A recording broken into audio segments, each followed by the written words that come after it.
Hello বন্ধুরা, সবাই কেমন আছো? তো সবাই নিশ্চয়ই ভালো আছে, আর আমিও ভালো আছি। তো আমাদের পুচকি এখন একটু ভালো আছে, তার জন্য সবাই ভালো আছি। তো আজকে আমাদের জায়ের বাড়িতে কার্তিক পুজো, তার জন্য নিমন্ত্রিত। তো সবাইকে ডেকেছে, খাওয়া দাওয়া হবে ওখানটায়। তো তার জন্য লুচি হচ্ছে। তো লুচিটা আমার কাকি শাশুড়ি আর আমি মিলে তো থাকছি। তো তোমাদেরকে দেখাই চলো যার বাড়িতে পুজো। ওই যে দেখতে পাচ্ছ ও দুজন দাঁড়িয়ে আছে, ওদেরই পুজোটা। আর রান্না করছে আমার যা, এই যে দেখতে পাচ্ছ। তো ও আজকে রান্না পূজারি বলতে পারো। ছোলার ডাল সিদ্ধ হচ্ছে, আর আমরা ওখানে লুচির জন্য ময়দা ধাচ্ছি।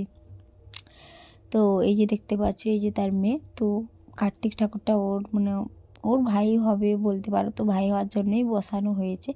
তো দেখা যাক ভাই হয় কি না। তো এতজনকে খাওয়াচ্ছে, নিশ্চয়ই তো ঠাকুর ওর কথা নিশ্চয়ই শুনবে।